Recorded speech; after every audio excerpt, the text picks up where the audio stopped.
Kilas atau skimming adalah salah satu cara untuk mendapatkan gambaran tentang isi teks, terutama jika teks yang akan dibaca itu panjang. Nah, materi yang selanjutnya adalah kalimat majemuk bertingkat, yang dimana kalimat majemuk bertingkat adalah kalimat panjang yang merupakan gabungan dua kata, yaitu kalimat inti dan kalimat pendamping. Kalimat inti sering disebut juga dengan induk kalimat, dan kalimat pendamping disebut juga dengan anak kalimat. Nah, kedua kalimat ini digabungkan dengan menggunakan konjungsi atau kata penghubung seperti sehingga, maka, karena, sebab. Nah, adik-adik, di sini ada beberapa jenis kalimat majemuk bertingkat. Di antaranya yang menyatakan syarat, tujuan, sebab akibat, alat, dan perbandingan.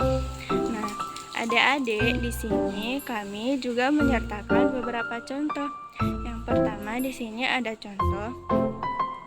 Kalimat ini kekurangan tanaman ini kekurangan air sehingga menjadi layu.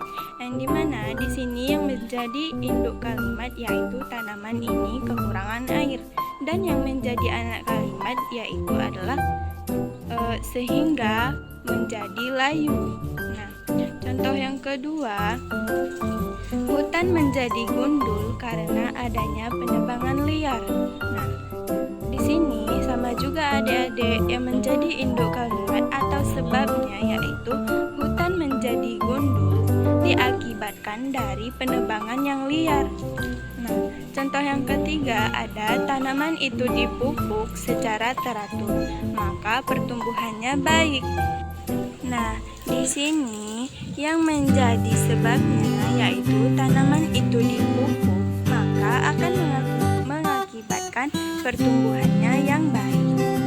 Nah, materi yang selanjutnya yaitu imbuhan pe dan an. Nah, di sini menyatakan tempat, menyatakan proses, dan menyatakan kumpulan.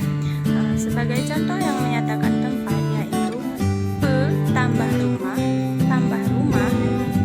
maka akan dibaca dengan perumahan. Yang menyatakan proses contohnya seperti pe ditambah kelola ditambah an. Nah, maka akan dibaca pengelolaan. Dan selanjutnya ada contoh yang menyatakan kumpulan seperti pe ditambah pohon ditambah an, maka akan dibaca pepohonan.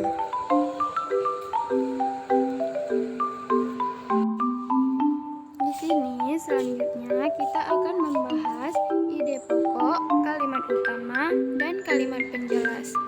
Ternyata setiap paragraf mempunyai ide pokok atau gagasan utama yang dikemas dalam kalimat topik atau kalimat utama dan dikembangkan dengan beberapa kalimat penjelas. Ide pokok, pokok pikiran atau inti dari sebuah paragraf.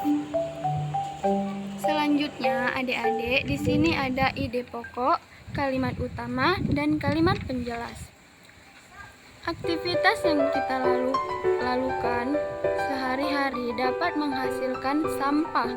Sampah yang dihasilkan biasanya berupa sampah organik, yaitu sampah yang mudah terurai.